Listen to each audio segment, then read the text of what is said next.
Today, February 14th, 2022 special meeting of the Marquette City Commission is now called to order at 4:31 p.m. Please join us for the Pledge of Allegiance.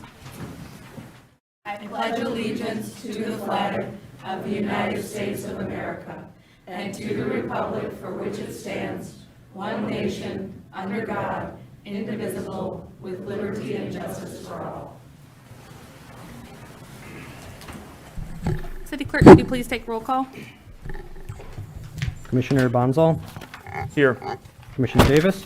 Here. Commissioner Hanley. Here. Commissioner Hill. Here. Commissioner Stonehouse. Here. Mayor Pro Tem Mayor. Here. And Mayor Smith. Here. Thank you. Commissioners, we have an agenda for this special meeting. Do we have a motion on this agenda? Commissioner Stonehouse? Your Honor, a motion to accept the agenda as written. And do we have a second? Commissioner Davis? I'll second the motion. Any discussion? No discussion. All in favor, please say yes. Yes. All opposed, please say no. Motion passes 7-0. I have no announcements for this session. Brings us to public comment. Public comments may not exceed 3 minutes per person. Please clearly state your name and physical address. Go ahead and approach the center podium if you'd like to provide a public comment.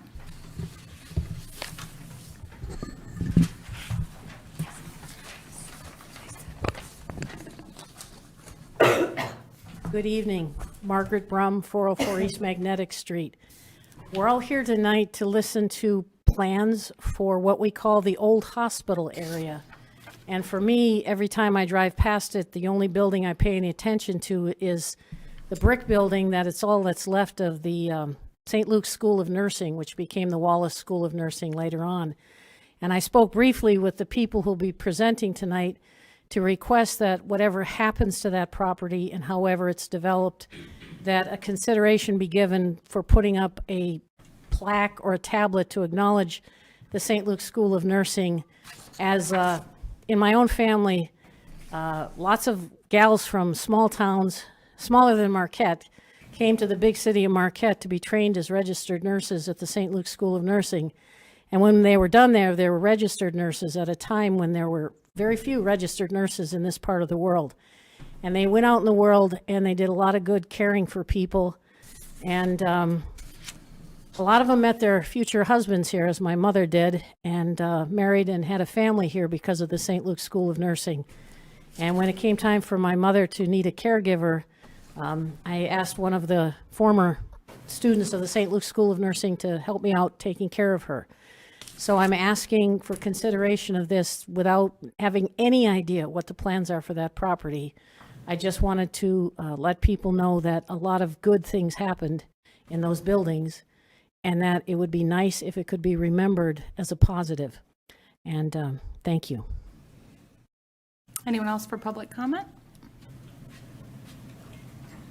3 minutes to speak. Anyone else? Seeing none, public comment is now closed. Up first, we have our consent agenda for the special meeting. Commissioners, do we have a motion on this consent agenda? Commissioner Bonzo? Madam Mayor, I move that we approve the consent agenda as presented. Do we have a second? Mayor Pro Tem Mayor? I second the motion. Any discussion? All in favor, please say yes. Yes. Yes. All opposed, please say no. Motion passes 7-0. On our second item, we have Northern Michigan University Foundation. This is an update, due diligence, findings, and opportunities for redevelopment at the former UP Health System Marquette Hospital site. Thank you for joining us this evening. This is the main purpose of this special meeting. And the reason we did a special meeting was, one, because it's a critical topic in the city of Marquette, and because we wanted to make sure that it was recorded and available to the public that way. So we will go ahead and welcome you folks. Oh, we're going to have, I'm sorry. Do we want to have city staff teed off first? Sorry. I got distracted by them in the room over here, so we'll have Karen start us off. Thank you. You covered it, thank you. So yes, obviously the main intent and purpose of this meeting is to hear an update on the work that has been done in this due diligence period for the NMU Foundation, and then to further kind of present the next steps, but then also what that could mean from the city standpoint, because there is some of that requests being made for the brownfield funding. So we will touch on that as well. And then I believe really the format is to have the presentation, move into the brownfield discussion, and then open it up for some questions from the commission. And this really truly is that first time for the commission to be talking amongst each other regarding this project. And that is something that we've been waiting for, and I know that all of you have been waiting for. So. Perfect. We do have Dave Nyberg and I believe Brad Canale and I believe one of their consultants for the construction or the design and engineering side of things. So without further ado, please go ahead and Sure, absolutely. If you guys want to approach the side podium and you can present, and commissioners, once they've completed, we'll go ahead and have questions and any comments. We'll start that off with Commissioner Hill and run down the line just for your reference. Good afternoon, everyone. Thank you for this opportunity to present today. I'm Brad Canale, CEO of the NMU Foundation.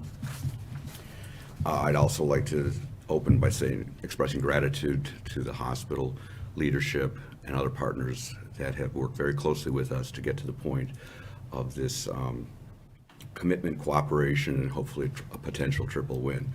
First of all, also with us here today is Dr. Carrie Schuling, off to the right, Interim President of the University of ex officio of the NMU Board Foundation, Gavin Leach, Vice President of Finance and Administration, also ex officio, John List, President of the NMU Foundation Board from Charlevoix, Michigan, and Mark Pinnon and Jesse Bell, local members of the NMU Foundation Board. Thank you for attending. Others by live stream are the entire NMU Foundation Board and the Board of Trustees of the University have also been provided the opportunity to listen in.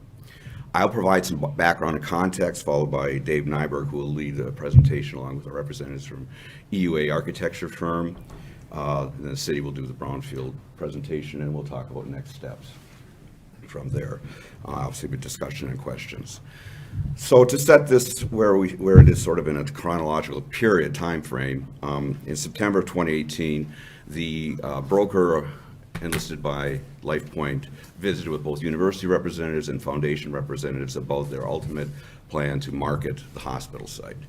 And while it was clear from the university and the foundation that we did not have an interest in possessing the property or acquiring it, we did say we would attend to the interests of the evolving future of the property.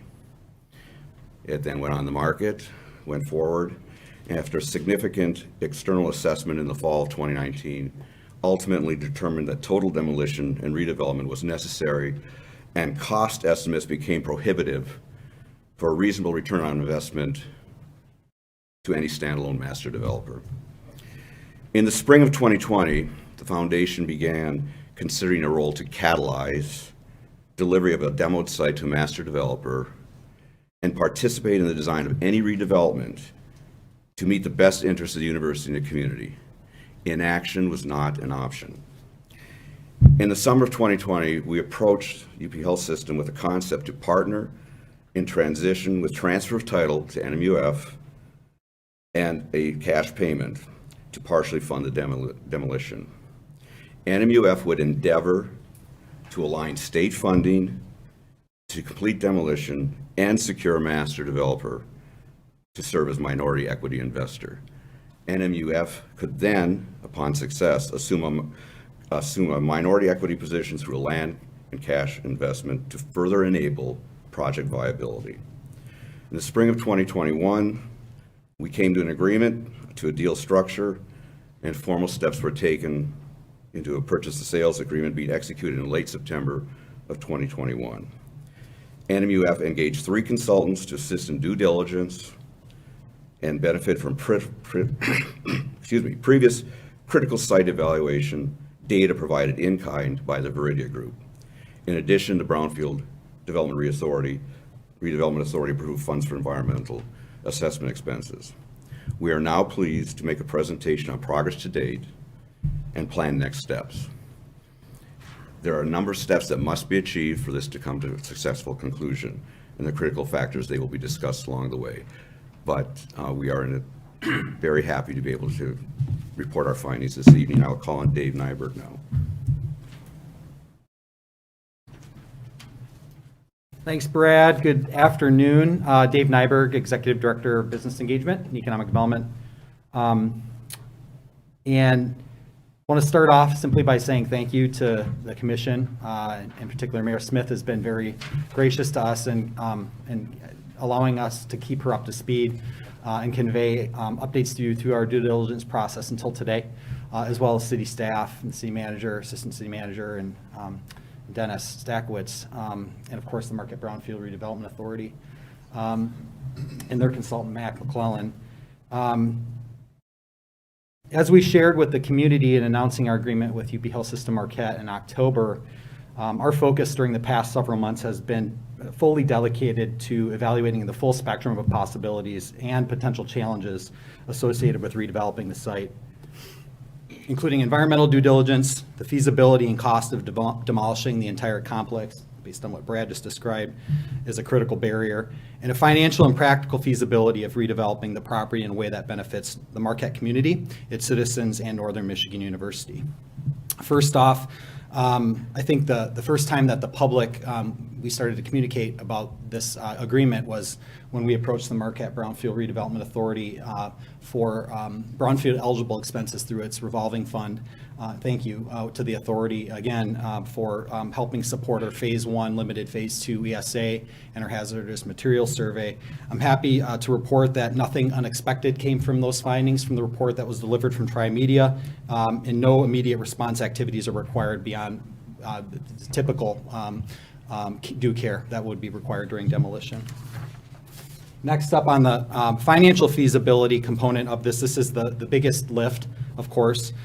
In working with our consulting team, we've identified potential for a $166 million investment over a 7-year build schedule for a very diverse project that would serve the interests of the community, which Charlie from EUA will go over in more detail.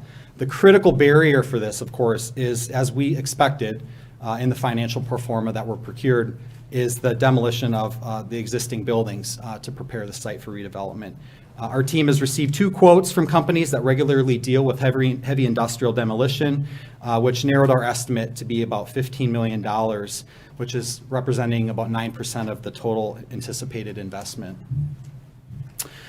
Next of these critical factors in the due diligence phase is starting the conversation about how we can partner with the city and the state, particularly the Michigan Economic Development Corporation and Michigan Strategic Fund, to advance this project feasibility by eliminating or mitigating the $15 million cost barrier for site preparation. Happy to report that we've had regular and very favorable conversations with the Michigan Economic Development Corporation senior level executive staff.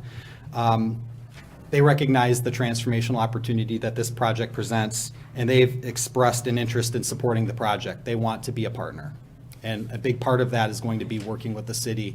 And as you know, with these types of things, usually the locals are making the first move. So we're hoping to help facilitate that conversation starting today. The level of support that we think we might be able to work with MEDC on could potentially obviate the need to extend the TIF beyond what we would all like to avoid, a longer TIF term or a larger TIF drawdown, and to bring the property the investment from the development back onto the tax roll sooner, which we all know is an objective that we all share. And of course, with you, the city of Marquette and the county, our objective is to start working with you on the framework for the local brownfield plan and the possibility that opens the project for incorporating our conversations with MEDC and the Michigan Strategic Fund regarding their complementary support. Let's make this project happen. We're excited to provide the overview for you of what the project vision could look like and to hear your thoughts and questions as commissioners who represent the residents of Marquette about this potential enormous opportunity for our community. So next up, I'm very pleased to introduce Charlie Robertson, who's our project manager with EUA, and he is going to go into a layout for the project design and vision. Thank you, Dave. Thank you, Brad. Thank you, Commission. Happy Valentine's Day to all of you. As Dave said, I'm Charlie Robertson, project manager with EUA. We're a Midwest-based architectural and engineering firm. We specialize in redevelopments of this nature, brownfield, replanning, identifying opportunities for this site. We've stayed high level, but we're excited to talk here about this site with all of you today. We have built a little bit of a framework today. We're going to be talking about some high-level planning considerations in your very own master plan. We're going to be talking about the site itself, some opportunities we see for the site, and also some examples of what we've seen on other sites similar to this one.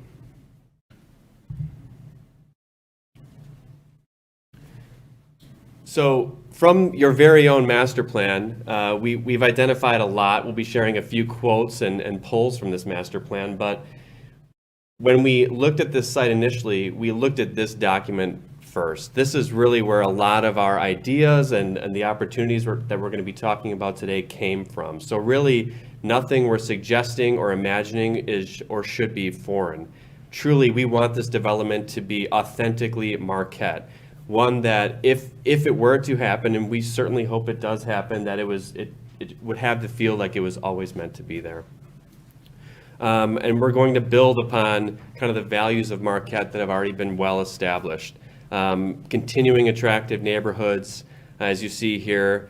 We know the outdoors is a core value, being outdoors, the vibrancy of the landscape. Introducing green spaces will be critical to the success of this.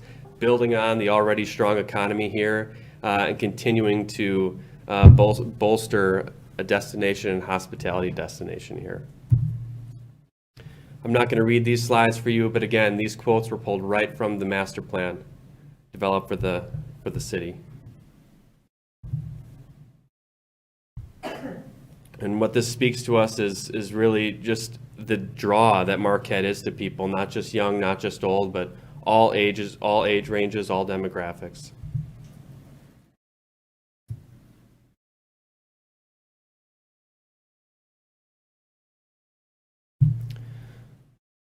So this slide here is a map of the city and the adjacent region.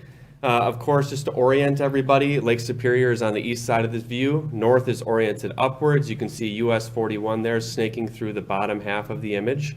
The site that we're talking about today, if you don't already know, is highlighted in that red rectangle kind of on the right-hand side of the image. Just on the southern edge of Northern Michigan University grounds, and then also you can see the residential neighborhoods to the west, south, and east.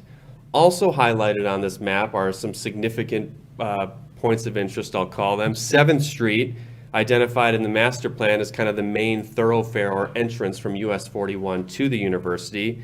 It is obviously right there, tangential with our site. And then also another critical planning consideration that could feed into a development idea is the proximity to 3rd Street and the retail activity there.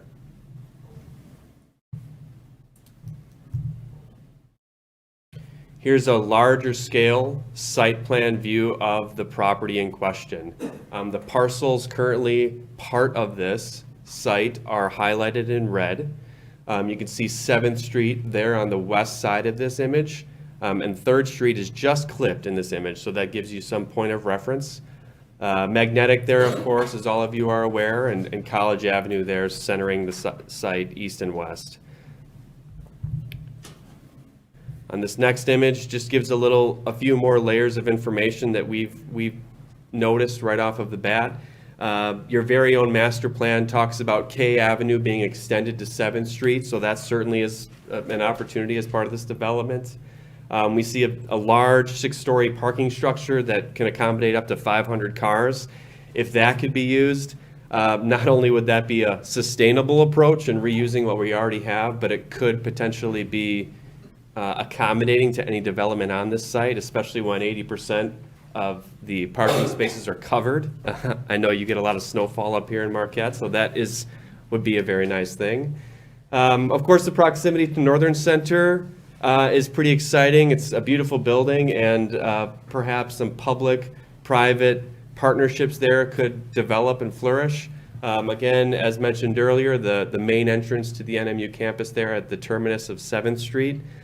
And then, of course, the proximity to the single-family neighborhoods is also a very critical component, especially as we start to talk about polite transitions. Whatever this development does become, having polite transitions to the adjacent context will be critical. So that's what we're going to talk about now. We've talked about the master plan. We've talked about the site. And so now we're going to present to you just some initial ideas. We're not talking about planning or ideas or what the buildings are. We're talking about opportunities. And so these are really the aspirational ideas that would guide a development idea. So a big consideration, just given the sheer location of this site being right between residential areas and the university, a strong development concept would be one that doesn't turn a back or put up a wall against what's already there. So enhancing connectivity between the neighborhoods to the south and the university will be a critical component to the success. Again, if we can see an opportunity to preserve the parking structure, if it's considered viable, again, that would be a good thing. It would be a sustainable thing, less demolition, and one that could support activities there. And then strengthening connections to the neighborhoods will be critical. Paths, parks, areas for those residents to use for the community, amenities for the community, those are exciting ideas to us. You know, we'll be showing some images articulating this idea very, very shortly, but this development needs to have polite transitions to the neighborhoods. Currently, white 6-story tall buildings fronting single-family houses is not an appropriate solution. And then also, again, providing generous public outdoor spaces as amenities for the community. And then certainly above and beyond the housing needs that we see in the community master plan, providing housing for multiple demographics. This is not a one-size-fits-all approach. We think there should be opportunities that serve the entire spectrum, that alleviate some of the housing demands here in the city and region. Additionally, certainly opportunities for mixed uses, retail, street-side cafes, restaurants, you name it. There could be a place for that here in this development. And then maybe even some type of cultural component, be it serving the arts or what have you.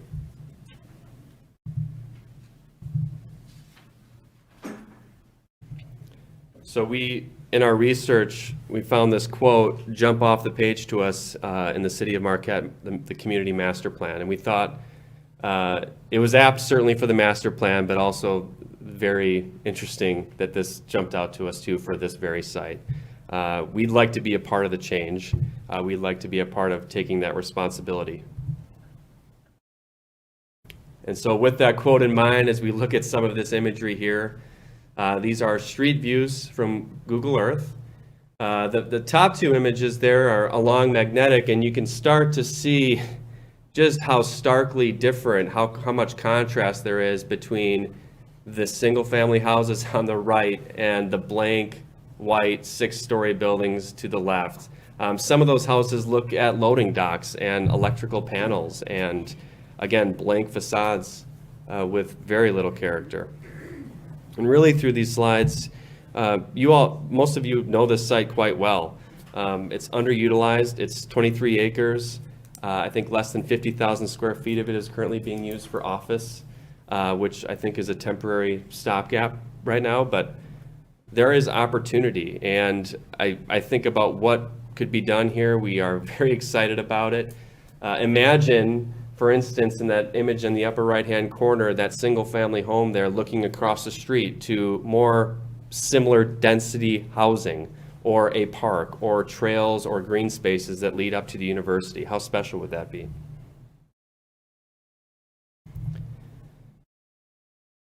So these next few slides are meant to be images to spur ideas. They're aspirational images and examples of projects that we've done for similar brownfield sites. Here's an artistic rendering of a project that we're working on in Wausau to revitalize and reimagine an abandoned mall. And so the idea here is infusing activity, providing an amenity for the community, again, perhaps shops, retail, restaurants, cafes, with mixing people together, students, faculty, residents of the neighborhood, The synergy that could be is exciting. And just because it's cold up here doesn't mean we can't also have activities on the outside too. We see the opportunity for open plazas, for winter markets, get-togethers for the community, and don't be distracted by the tall buildings in the background. We're not really suggesting 5, 6-story buildings here on this site, but again, really we're just trying to capture what these outdoor green areas, green spaces could feel and look like. Here's another example of a similar development that we worked on in Indiana. Certainly Indiana isn't always warm, and yet this developer chose to still introduce indoor-outdoor spaces for restaurants, perhaps a small boutique movie theater. But again, just more ideas of what it could be. How we can integrate pathways, paving, and green spaces, reintroducing trees, a lush landscape, activities you see there in the foreground of the image on the right, just a supersized version of chess, again, to encourage activity, to be an amenity for the community. And then for housing, something contextual certainly would be appropriate. And as I said earlier, it's not a one-size-fits-all approach. And I don't want to even stipulate what type of housing it might be, but just to say that will be multiple types. And then there on the bottom of the screen also suggesting at some type of green space or park space. Think trails, connecting trails to the rest of the city, a dog park perhaps, playground, you name it. But again, just to get the ideas out there, these are just some examples of what could be, just something to get excited about, especially when you think about what's there currently today. Thank you so much for your time.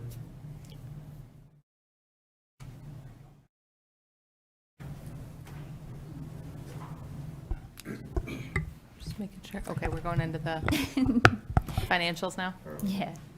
So we will then move into discussing the finance part of it when we talk about brownfield and how that could potentially work, because obviously there is a component of this that would qualify as eligible expenditures and activities through the brownfield plan.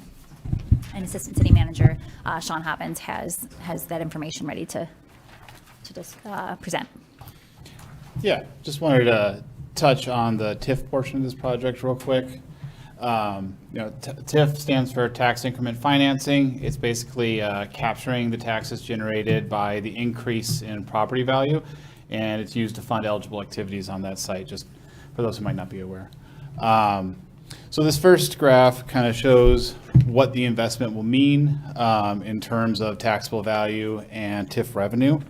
The green section shows the investment, and it is on the right axis that shows the level of that. With $160 million of investment, it's about $26 million a year for 7 years, I think was the build out phase. So it just shows, at the beginning, the taxable value is very low. The available TIF is very low because no increase in taxable value has been generated. But as the investment ramps up over the development period, you can see that the taxable value shoots up, and that would be the red line, and that does correspond with the right axis as well. So the final taxable value after 15 years would be in the $80 to $90 million range. And then the blue bars here show the available TIF that's generated from that increase in taxable value, so the available taxes that's able to be captured, and that's represented by the left axis. So it takes a couple years to ramp up. The development has to finish, the taxable value has to be established, but towards the end of it, you get to about $4 million a year in taxable value that can be captured. And as with most, viable brownfield projects, that'll be a mixture of state and local taxes. So this is our only mechanism to capture state taxes to fund local development, and that's what that represents. So it's not $4 million of city general fund revenue, it is a mixture of city and state revenue. So this is just a quick breakdown of the eligible activities that are projected on that. I did take the liberty of combining a couple items like contingency. Different portions of the project had contingency. There was different levels of interest for it. But this is just a quick breakdown. Your biggest cost, of course, is going to be demolition. The next biggest will be total interest. Then lead, asbestos, mold abatement, public infrastructure, contingency, kind of goes down from there. And this is a graphical representation of that fact, so we can see how much the demolition, especially if you can combine demolition with lead, asbestos, and mold abatement, which they seem to kind of go together pretty well. You can see that is the majority of what the brownfield ask is. Then we get into interest in the other aspects of it. And then I just wanted to finish with a breakdown of what that public infrastructure portion means. This, in addition to removing these vacant buildings from the middle of town, this project would also give us the ability to fund about $4 million in public infrastructure, mostly the College Avenue reconstruction. But there's also a budget for sidewalk reconstruction, park and seating areas, curbs and gutters, landscaping, all the stuff we would need to do during the course of the construction period. And it would all be through a dedicated revenue source that would be through that TIF. So, we wouldn't have to worry about it affecting our bottom line as much. Like, since we were thinking about doing College Avenue this year, that would have been something we would have paid for entirely. Through this plan, it's funded by the development on that site. So just kind of short and sweet breakdown of that. I'm of course available for questions, but that's just my presentation. I think one important point that we just want to stress is the fact that this was a 15-year repayment period, something that was, I'd say, a pleasant surprise for us as city staff, thinking the amount of money that this would cover, that 15-year repayment plan period, is actually quite optimistic in the grand scheme of things, and it allows for more freedom to kind of work in creativity and other ways to put in some priorities that we may have or the commission may have as well. So it's a positive in our aspect, even though 15 years seems rather long. But when you look at that graph, it's really quite startling to see the payment and what we can be doing with that taxable value. So that is both the presentation on the opportunities and development, and then also the TIF. And I think what we are looking for is are describing the next steps. And there is also a level of commitment or a support that I believe the foundation is seeking, and I think Brad Canale would probably like to speak on that. But our next steps that from staff to commission would be talking about some form of memorandum of understanding, outlining priorities, goals, and intentions from both the commission side and the foundation side. But I think that Brad had something to add on that, if you don't mind. Yeah, so this lays out as it stands within the TIF, but any resources that the foundation puts into it or require from the MEDC will, of course, bring that down and bring it much onto the tax rolls faster for the city. I'm going to close with just our plan for requests for qualifications now on the foundation side, because we're at the position where we can go forward with that and asking developers in an open process nationally to submit their proposals.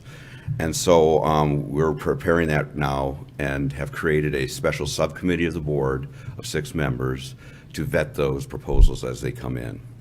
And the committee will approve the content and variables, including a provision for affordable housing, or essential housing as we call it, and with primary elements concerning the financial strength and project completion history.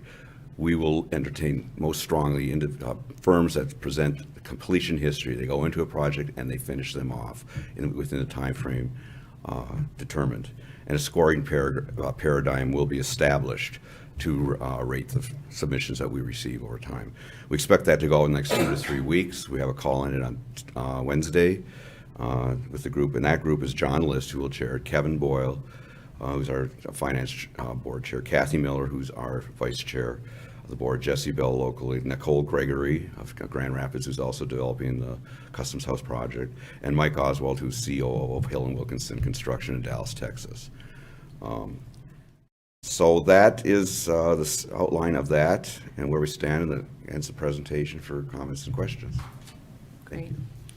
Well, I know we'll probably have several comments and questions, but, first up, I just wanted to say thank you to Brad, to Dave, to Charlie for your presentations.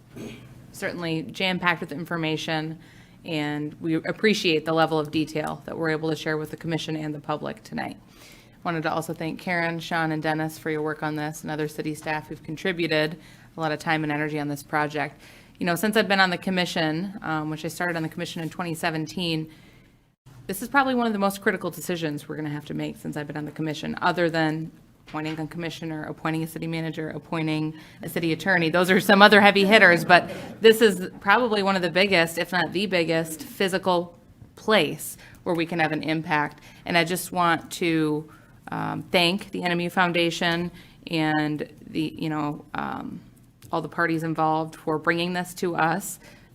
I think we have an opportunity here to work together to make something happen on this piece of property. We'll probably have some questions. We'll probably need to work through some of our concerns, but I want to make sure that something happens on that site and it doesn't become a blighted property. So I am willing to sit down with anyone and answer questions the public may have, phone calls, what have you.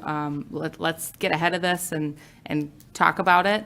And let's see what we can do to make it happen. That's my thought and my feeling on this. We'll go through the commission with questions and comments, but I just wanted to convey my overall sense of getting something done on that property is critical for the city of Marquette, our residents, and for NMU as well. So I think we've got common interests there. Thank you. All right, like we do here on the commission, we'll run through the commission, starting with Commissioner Hill alphabetically, and then I'll tie things up at the end. And commissioners, certainly if you have a question for a certain presenter, they can come up to the side podium and answer if they're willing. Start it off, Commissioner Hill. Thank you. Thank you. All right. Yeah, thank you for the presentation. Thanks for everyone who's here. Thanks for everyone who's watching. This is, as the mayor said, a very critical issue. So that was a lot of detail. There's a lot of overlapping and moving parts in this project as necessary to do something at this scale. But whoever could walk me through, who's going to pay for demolition of the building?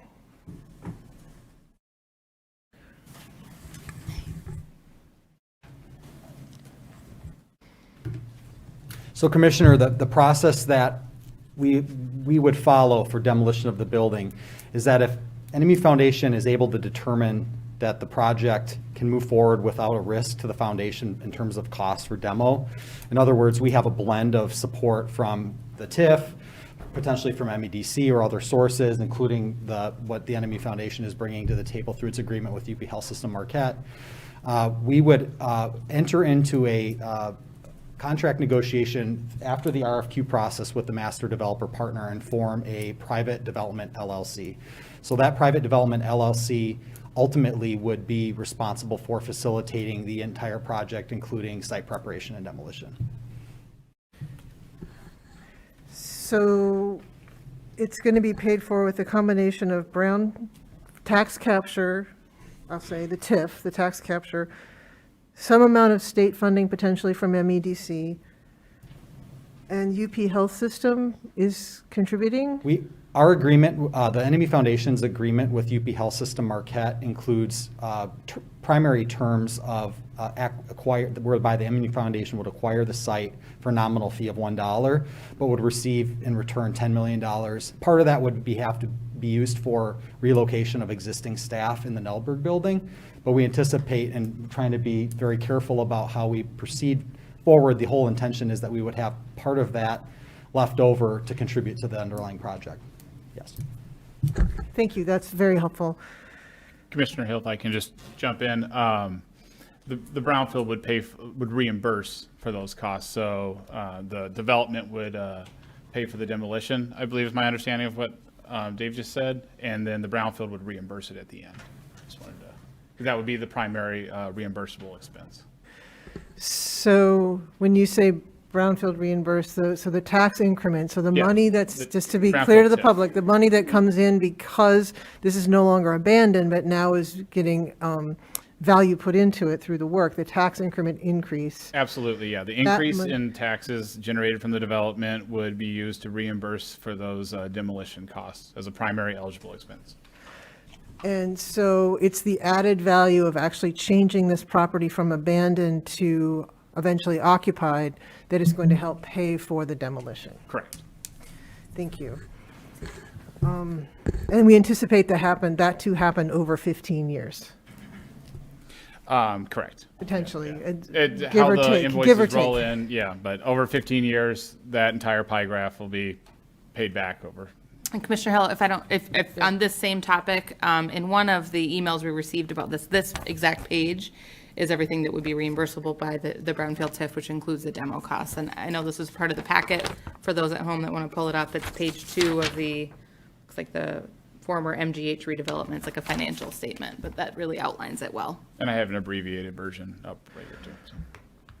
Right, so the city of Marquette will continue to receive taxes based on the value as of December 31st, 2022. No, I'm not quite sure on that exact figure. Mac McCullen might be able to assist with it, but I believe the taxable value will drop to 0 because the NMU Foundation is a nonprofit. And so that would be the initial taxable value of it, and then everything in between would be captured. So basically, because you get to start at 0, you get to repay all the eligible expenses quicker. Okay. But we would see it drop off the tax rolls. Yep, Is that thank you, correct, Karen? that's really, I would say that's the important part. That's actually part of the a strategy to really shorten that time period before the actual full development gets back onto the taxes. So by dropping it down to 0, it shortens the period for the repayment and reimbursement cost and makes it so that the full value comes on a lot faster than if we started off in our mid-taxable value.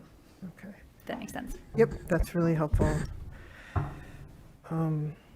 Okay, then, my other question, and I'll just maybe stop here because I know there's a lot of people coming after me who are going to have really good questions, is there's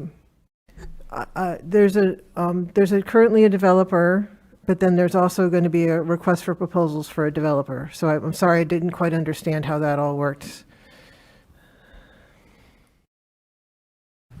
No, there is not a developer.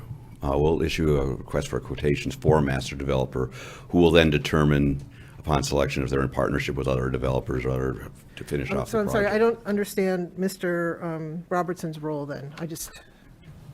Mr. Robertson's role, that's all. I just didn't understand. They're design architects. They helped us determine what this could be and assign a financial viability of it. Okay. So and then they're going to help, but then there's going to be basically, I want this work done, Right. and the foundation board is going to choose who does the work, the actual development, Correct. not the city of Marquette, okay? Just to be clear. What We're will going to be happen- a partner with that, and there's going to be a memorandum of understanding in terms of what the criteria are for choosing. Correct. We will issue a public document on what the requests for qualifications are. Very quickly, the primary ones are, 1, that they have a balance sheet sufficient to undertake a $160 million project. 2, they have experience with projects of similar scale and scope in communities like Marquette. And 3, they will finish the project. And that may involve having them post a bond with us to do that. And it'll be national. I can tell you, we've already had people call us, interested in what's going on and being involved in this. At the end of the day, this whole thing is serving as a catalyst and a facilitator for a process to acquire the resources to make it viable. We will exit and become a minority investor in the project by applying our cash plus the value of the land. The master developer will then bring the majority of equity to the table, plus then the ability to debt finance $120, $130 million. And in terms of the MOU criteria, I think, and we're going to hear this repeatedly, it's going to be very important to the commission that there be affordable housing and attainable housing. Is there any sense right now of what the definition of that's going to be? We've had conversations with various parties in the city and others who are familiar with this, and there'll be a calculation or an equation that it fits to that. We can't say right now because we have to partner with the master developer because they're ultimately responsible for bearing the financial risk. on this, but there will be a provision in the RFQ about affordable housing, essential housing, et cetera, a mix of development. And by the way, there's also parts of this that are commercial and retail also. So there's a way to get there because of the brownfield numbers that came back to it. It's going to be very helpful in being able to figure out the financing on this. Okay, thank you. Commissioner Stonehouse? Thank you, Your Honor. This is transformational when we look at this. This can really be incredibly important, not only for the city of Marquette, but the surrounding communities.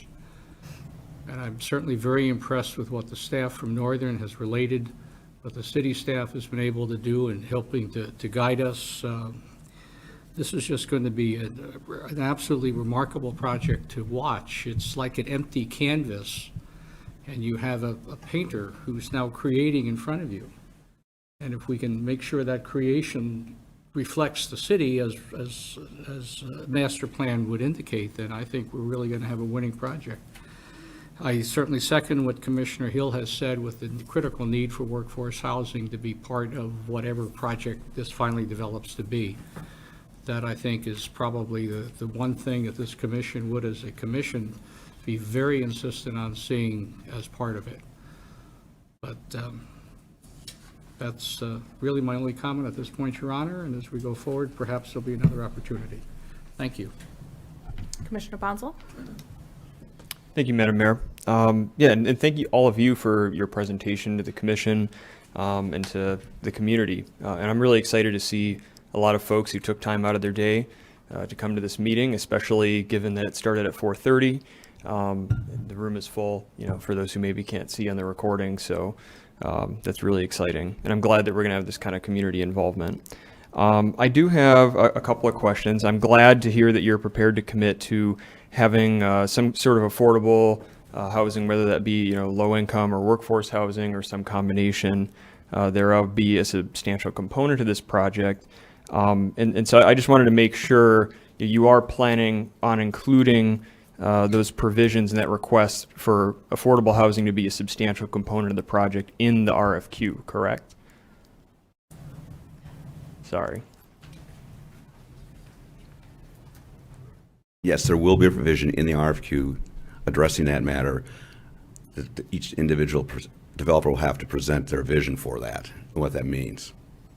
Great, thank you. Yeah, and I think it's appropriate to provide developers with flexibility to meet that requirement in the ways that they see fit. Hopefully, the foundation can see several different alternatives that they can choose from. And I just want to also ask, number one, I think in addition to affordable housing generally, there's also a great need for senior housing in the community. And so I was curious if you could maybe speak to that, if you see that as being a possibility. And then secondly, for the affordable units that are part of this development, which could be a substantial number based on some recent projects, and we've seen 20% workforce housing with the Savings Bank, 35% with the Munising Marketplace development going on in Munising right now. Most of the units in the Jasper Light development, in senior housing development in Ishpeming are affordable. So do you see potentially deed restrictions guaranteeing long-term affordability being part of this as well? Because I think that's, especially for owner-occupied units that can be resold that aren't necessarily using tax credits or anything, that's a concern that I have. Thank you, Commissioner, for the question and comment. To this senior housing component, yeah, that was an oversight I think we neglected to mention. I think part of the vision in our conversations with the UA on the blocking plan envision a substantial senior housing component, which would include independent living as well as assisted living, which we all know is a critical need in the community, as well as multifamily and single-family housing. On the deed restriction, the answer is the same as it is for the definition of affordable or workforce or low income. We're excited to see what the RFQ process will bring to bear with respect to proposals and the creativity that experts in developing projects of this size and scope have in mind, and it'll certainly be a part of our calculus, and I think the committee's calculus for the trustees. But you also mentioned something in terms of housing, the wide variety of spectrum of housing needs in the community, and I think one thing that we're also excited about is the potential that the project of this size has to open up additional housing stock, not only in the new development itself, but as people in Marquette that have currently no options because there's such a low viability of options for housing stock. As they start to maybe downsize, what does that mean for other single-family units in Marquette? So a very good comment. It's been something that's been very front of mind for us in this process. But the definition of deed restriction or the definition of affordable housing will be largely determined by the RFQ process, but it'll be a big part of it. Great, thanks. And I mean, I think also more for the public's benefit than anything, I think it's important to recognize like this is a very early stage in this conversation, right? So, potentially we'll be having a memorandum of understanding coming back to the commission where we're sort of tentatively saying, yeah, this is something that we think we could support so that the MEDC can get on board and all of that. But ultimately, we won't be seeing a brownfield plan probably for several months, and there'll be many opportunities for public input. My personal feeling is that, I'm really excited to see what different proposals and designs come out in the RFQ process, but clearly a brownfield plan is going to be absolutely critical to making this project happen. I don't think anybody wants to see the hospital sit for years and go, remain vacant and become a blighted property in the middle of the heart of Marquette. But it's also an opportunity that we can't pass up to generate a large amount of affordable housing in the city at a time when we really need it. So that's definitely, we're going to need genuinely affordable housing to be part of this project. But I'm excited to hear about the senior housing, so thank you. And those are all the questions I have right now. Commissioner Davis? Thank you. A couple of years ago, I don't think any of us would have anticipated Northern and Northern's foundation to come up with a solution to the old hospital. So I greatly appreciate your leadership in this, and especially the creativity and the minds that have gone into figuring out a complex problem that is going to be what I think of as a really nice solution for our community. And some of us remember when the Northern's president's house was on that property. Brad is nodding his head, and watched it develop over the years. So maybe we can invite Carrie Schuling to come back over and live in that area. But I think the whole project is one that is very heartfelt for the community. There are a lot of people in this community, including myself, who spend a lot of years working in that campus. And there's a lot of people who have had family members or themselves taken care of in this hospital. So it's an emotional project for this community. So, because of all of that, I really appreciate the creativity, the working with MEDC, the working to keep the brownfield to a 15-year limit. That's all really wonderful. So that's all that's really what I want to say. I just have a couple of minor comments. And, we've talked about attainable housing and affordable housing and senior housing. And it's hard for us to know what you're putting in the request for qualifications, but I'm wondering if there is potential for childcare. And I know that, and I'm just wondering too, we haven't really heard a lot about Northern's involvement in the long term of this. I mean, I've heard some rumors about performing arts centers. I've heard, some things about housing for Northern, and I don't know if you can speak to that at this point or if it's too early in the RFQ, because we don't know who the developer is and what their plans are, but if that could happen. Well, thank you for the comment about childcare. I know the university is working on that diligently right now, and it's a very good point, and there might be something that we could add in that. As to the Performing Arts Center or anything else, it's very important that, once again, the foundation is serving as a catalyst. And it's not unusual for university foundations to be involved in such enabling factors in that, but there will be a point that we exit and we'll have a minority equity position in this investment, and the university then will address, and the university's board of trustees will address anything involving that sort of type of development. And then they may ask the foundation to come back and help us just financing that by acquiring gifts for it, et cetera. But that's a decision of the university down the road, and where that may lead.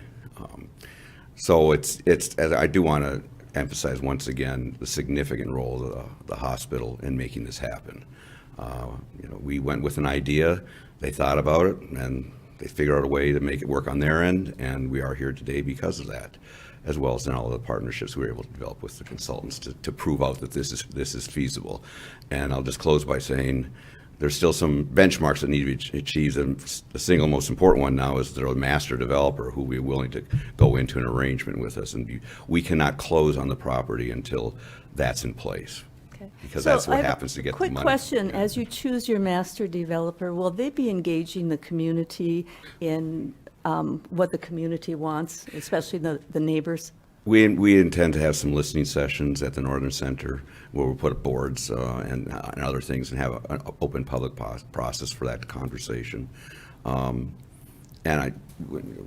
get a lot of interest, I know, because we already had phone calls from Chicago and downstate and some other places that have heard about this. Most of them saying they're interested in one portion of it, not the whole thing, but we presume somebody will come together and be interested in the whole thing. But yes, that'll be an important component part of it. Okay, and just one last little minor question, and you said something real briefly about the money that DLP is offering the foundation, and some of that will be for demolition, and some of it will be for relocating the staff that's currently in the Nelberg building. Could you speak a little bit more about that? Sure. Basically, the agreement is for nominal purchase price and transfer of title and a payment of $10 million, which is made public. Of that is a prepaid lease agreement, a portion of it, and it'll be our responsibility to find replacement space that for 5 years that'll be available to them. And then anything left over after we take care of some other responsibilities is the net cash position that we would have to invest in this, free and clear of any other cash that the foundation has. So it's very important. Also, there's no donor money involved in this at all. This is basically investment proceeds that we've been able to acquire or earn, and the value of the land. At the end, we'll have the value of the land plus the cash remainder, which will be placed into the equity position that we would hold. Okay, thank you. Thank you. Commissioner Hanley. Thank you. I also would like to say that this sounds wonderful. I'm going to be a little bit of a Debbie Downer for a second, I think, and ask the city a couple questions. What is the current taxable value that we receive from this property? What I think if you can look through the documents while I answer, I think maybe where you're going with this. And the city currently receives $150,000 annually, give or take, from property taxes right now. I can't tell you the taxable value off the top of my head. Well, and what we receive is fine. But yeah, $150,000 a year. How's that going to affect us going forward for the 15 years where we will not be receiving anything? Not as much as when we lost the Energies plant, first of all, to put it into context. But it is something that we are planning long-term, obviously, in order to kind of, lessen that impact on our operations.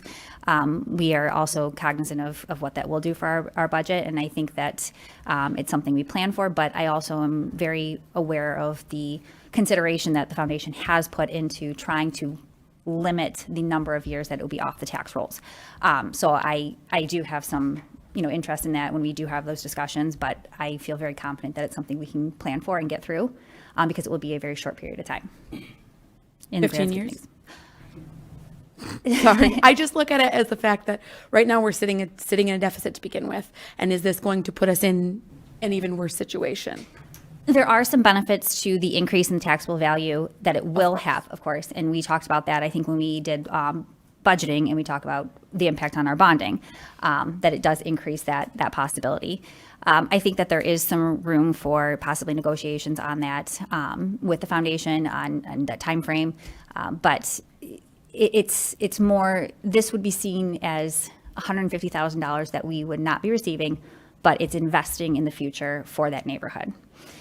There would be some infrastructure that would be put into that place, into that section of town, so that will cover the water utilities. So that is a significant cost, but that is one benefit of that development that will happen within those 15 years. Okay. That makes sense. No, it makes complete sense. I understand completely why we should do it. I'm just worried about the present and the current time in the meantime, making sure that we're getting through and we're not going to be cutting services to citizens in the meantime. It's $150,000, and I believe, how much do we receive? I think we're close to $9 million for tax revenue per year. So it's $150,000 in the grand scheme of $9 million. Okay. I would also like to take a second to point out the public infrastructure component of this again. We have about $4 million currently budgeted under the TIF capture. If you just project out $150,000 for 15 years, that's only $2.2 million. So we would actually be getting more back in terms of the public infrastructure investment that we could do under the TIF capture than we'd be collecting on taxes. Absolutely. Thank you. And now looking back at a lot of the questions that I have down here have been asked and answered, which is wonderful. When we look at this, I want to stress again, like all the other commissioners have pretty at this point, that how affordable housing is key to this property. And I do also want to stress that while I think that senior housing is important, I really would like to see housing for that middle portion, for the workers, for the people who are going to be working at NMU, for the people who will be working at the hospital that can't find housing at this point, that middle ground. I think it's important that we make sure to get that property in there more than just about anything else, because that's the one that's really missing right now. I know that there was a quote that was put up that said Marquette is attaining younger people, but I disagree with that at this point. Most people can't choose to live here because we can't find jobs or housing to sustain us. So I think that making sure that we have that housing is key in this. And I can say with certainty that if I don't see it, I can't support a brownfield that won't have that in there. I can say that right now. That's all I have. Pro Tem Mayor? Thank you, Madam Mayor.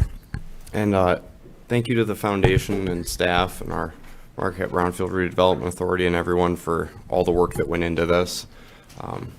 Really love the conceptual concepts with this, and I like the aspect that it's not going to feel like just another neighborhood that's kind of placed in the middle of town, but it's going to actually connect and flow with the rest of the neighboring neighborhoods.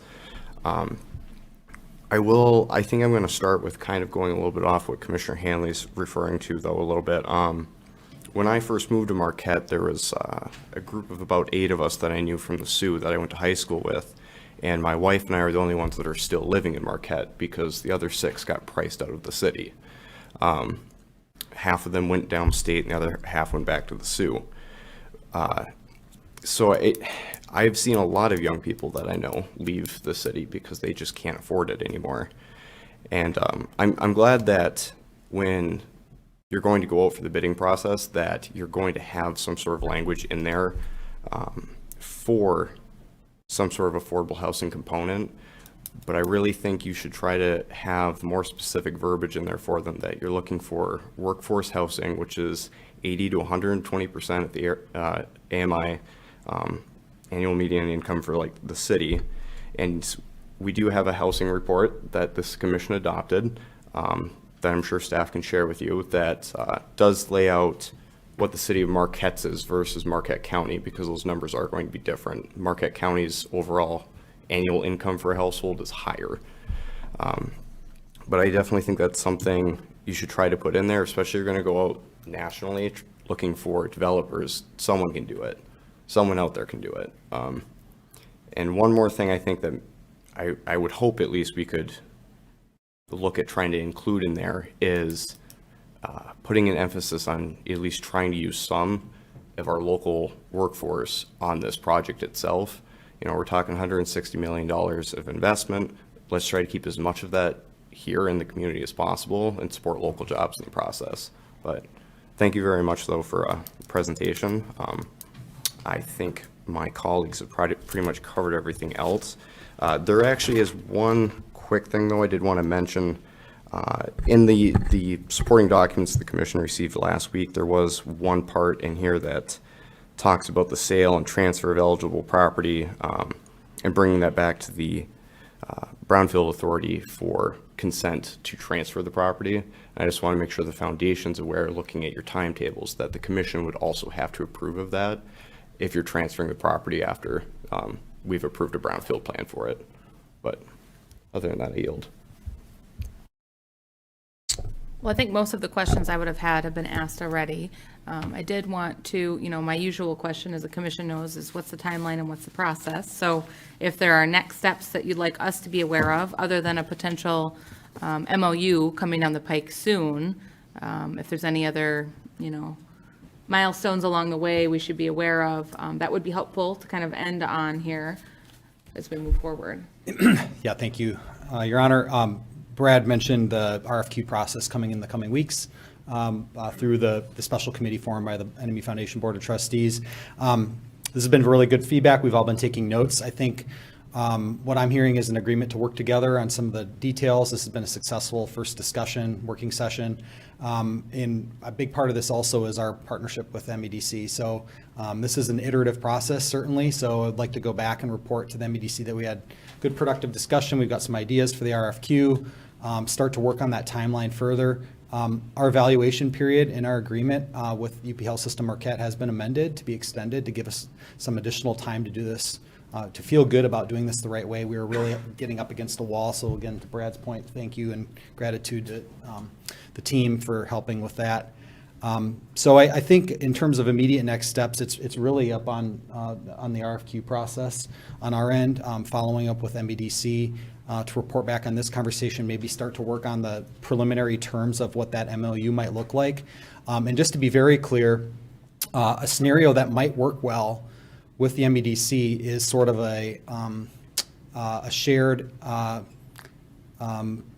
resolution of support for at least some primary framework terms and start to work on that and further define that, because I think if we can get to a point where the MEDC might say we want to partner in this project at X, if A, B, and C occur and the city does something similar, we might be able to move along faster and we're all on the same page. So, but because a lot of what I think you're interested in really depends on the RFQ and what a master developer can bring to the table. That's priority number one. Absolutely. So it sounds like it would be, several weeks or maybe even a couple months before we hear back officially. I think so. Maybe some updates in the meantime, but for the public's benefit as well. It might, it's not radio silent. Things are happening to try to get those next steps squared up is what I'm hearing. So thank you, Dave. I appreciate that.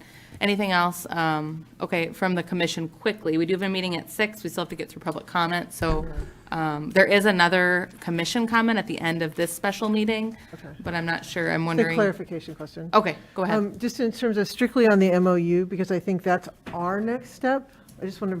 Or a resolution, which is what Dave mentioned, one or the other.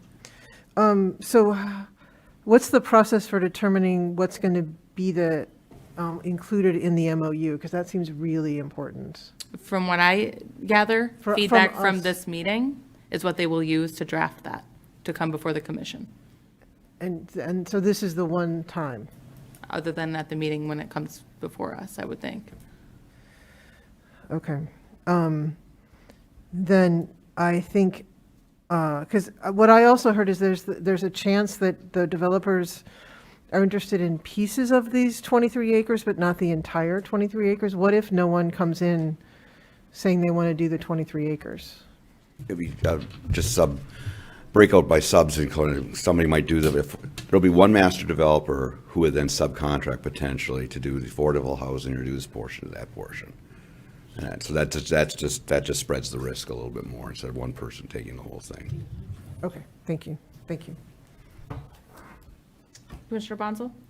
Yeah, thank you, Madam Mayor. I would just quickly say that I think that I would definitely be open to the sort of resolution with some more specific commitments that Mr. Nyberg was talking about, with the stipulation that I would then want there to be more specific commitments on housing specifically, just as Commissioner Hanley and Mayor Pro Tem Mayor mentioned. Pro Tem Mayor? I was just going to ask if you can share it. What is the new deadline that you were extended to? May 31st. Okay, thank you. Any other quick questions or comments from the commission at this point in time? Well, thank you for the great presentation. Look forward to working with you all. We'll be in touch, I'm sure. All right, so let's just get back into our meeting flow here. We do have one more public comment session, and then we do have an opportunity for the commission to comment. I would ask the commissioners keep that brief as we have a meeting in 20 minutes. But public is certainly able to comment. If you'd like to make a public comment, go ahead and approach the center podium. You've got 3 minutes to do so. Please clearly state your name and physical address unless you've already done so at this meeting.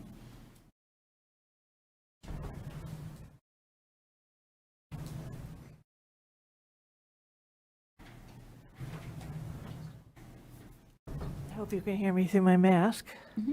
My name is Jane Harris, and I live at 376 Alger Street, apartment 2 or B, depending on who you ask. I'd like to say 3 things. First of all, this project will probably take us into the next century, just like the downtown area took us into this one.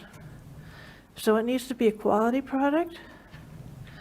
It needs to be sustainable, and I would like to see mostly green materials and energy efficiency as opposed to the remodeling of the old school, the Indian school, which turns out to be a pretty non-energy efficient place.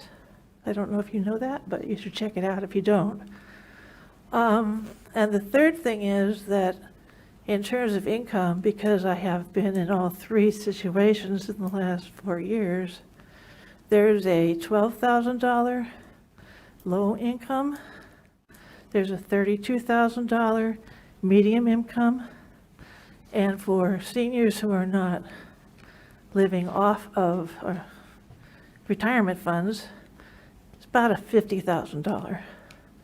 And I did a study for our Unitarian Church, and in the last 10 years, the amount of people living on welfare and disability here has gone from about 7% to about 15%.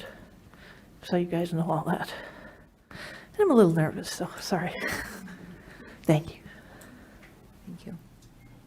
Anyone else for public comment? Can you ask a question? Public comment, we're not able to respond immediately during public comment, but you certainly can ask and we can respond at a later point in time. Name and physical address, please. Tony Boyle, 401 West Michigan Street, Marquette.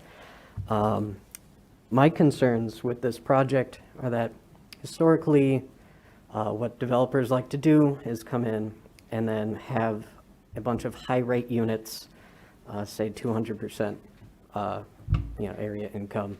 So that's like what, 400,000 right now, and use that to subsidize a smaller amount of quote-unquote affordable housing. But the problem is when you create a larger amount of the inventory that is set at a higher price than the rest, that pushes everything out farther from reach. It may look good on paper, but the effects in reality have the same effect as just gentrifying the area. I know we have a lot of big feelings about this. It's going to be weird no matter what, but we definitely need more guarantees as a community that we can live here, that we have a right to be here. I know there is a meeting, 2020 perhaps, where someone said the quiet part out loud. And they said, you have no inherent right to live in Marquette. If you can't afford it, you need to go elsewhere. And, we have to be cognizant of the conflict that exists between people who exist, companies that are there to make a profit and people who are looking to just, live their lives at the lowest amount of cost, just, trying to get through. So I'll be looking closely. Thank you for your time. Anyone else for public comment? Anyone else?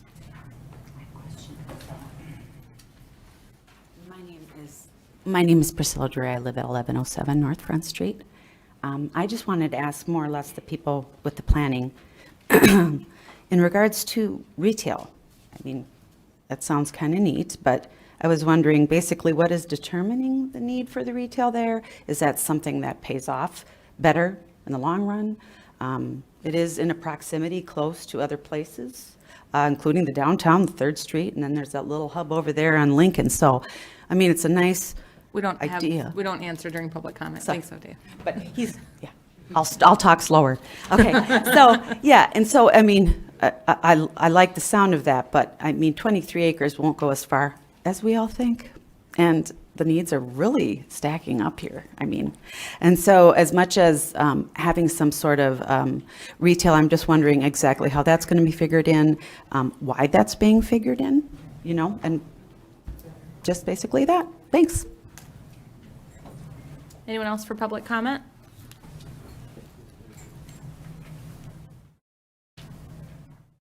Anyone else? All right, seeing no additional public comment is now closed. That brings us to comments from the commission. I'm going to look around. If anyone would like to make a comment at this point, go ahead and raise your hand. Commissioner Hill? Thank you. Thank you again to everyone. This is, as Commissioner Stonehouse says, an absolutely transformational opportunity. I wondered, I also have a question.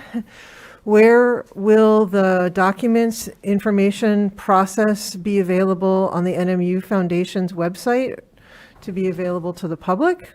I want to be clear that this, while it is happening here at the City Commission meeting, this is an NMU Foundation project, and we can have information about the city available on our website, but this is an NMU Foundation project, and I hope that they are going to bring this information to the public and make sure that it's really easy to understand this process. It is various intersecting parts with the state government, the city government, and different parts of NMU, both NMU and the NMU Foundation, and Duke Life Point. So I strongly encourage them to make this all available in a way that the public can access it. I think that's very, very important. And also, you mentioned bringing in the MEDC. The Governor has announced a My Healthy Climate Plan, and thank you to Ms. Harris, who brought up the issues of energy efficiency and the changing nature of our energy economy, and how we're, with climate change, needing to think about moving away from fossil fuel use into cleaner and greener energy, and having buildings that are particularly safe. We're learning more and more about how natural gas is not necessarily safe to use in the home. And so having all electric and cleaner energy sources so that people can live in these homes, hopefully for 100 years, and be healthy and clean. And I look forward to hearing from the community what they think is important as we consider the brownfield, but also working closely with the foundation. Thank you. Anyone else that would like to make a commissioner comment at this point in time? We're rolling right into a meeting. Commissioner Bonzel? Yeah, thank you, Madam Mayor. I would just agree with the comments that Commissioner Hill made, and also with the comment from Mr. Boyle, that we do need firm commitments, and we will have those. I mean, before I can support this project, and I think some other commissioners made similar statements, we will need to have firm commitments on the housing component. So we're going to get there, but it will take a little bit of time. I'm going to get to you in just a second, Pro Tem Mayor. I did want to say the questions that have been asked, I don't know if you've got them written down, but I'll give you an opportunity in a moment to answer those, if you don't mind. I know we had some about retail, and then Commissioner Hill, I'm sorry. How to find the information. Pro Tem Mayor? I'll be super quick. I just see Dave over there taking notes, so I'm going to just mention it real quick. I completely agree with Commissioner Bonsel's comment that I as well would need something in writing guaranteeing the affordable housing aspect in order for me to personally feel comfortable voting on the resolution or memorandum of understanding. Otherwise, I feel like I'm voting on something that I can't promise or guarantee anything in. Thank you. All right, anything else from the commission before I let Dave answer some of those key questions, and then we'll move to comments from the city manager. Retail question, and then... Yeah, I'm going to ask Charlie to speak Sure. to that question based on his Absolutely. expertise, but to tee that up, it's a good question. I think it's been said before, but a big part of the NME Foundation's interest in facilitating this project is to result in a benefit for the university. and the students, faculty, staff it serves, as well as the Marquette community. And so while we will rely on proposals from a master developer, we know that we may have some great synergy between the Northern Center, which is a recently updated conference and banquet center, and into the property immediately to the south. There may be, as Charlie would put it, kind of polite transitions or appropriate amenities that could complement that. I don't think anybody here has a predetermined idea of what that is, but we know that developers that are experts in this type of work will be looking forward to reviewing their information. But Charlie does this on a daily basis, so I'd like to let him speak to that as well. Thank you for the question about retail. When we started looking at what could be on this site, we usually ask that high-level question, what could be on this site? And we really look at every opportunity and study it and think about it. We didn't want to dismiss the idea of retail too prematurely, but we do think that there is opportunity, especially with the proximity of 3rd Street, all of the activity, if you will, driving north up towards the campus, but also if there would be retail there, it would also be closer to the campus, thereby drawing students to use it as well, in addition to the community. Certainly, that is something for the master developer to build into their concept, but we don't think it's a foregone conclusion to say that there wouldn't or would be retail. And then I think Commissioner Hill had a question about if there would be information available for the public, so.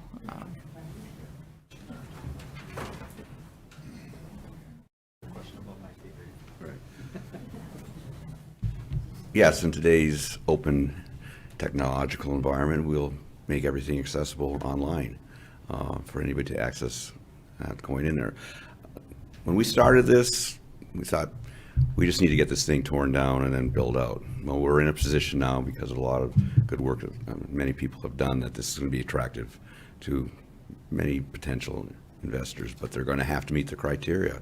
And as I indicated, the critical criteria is they must complete the project.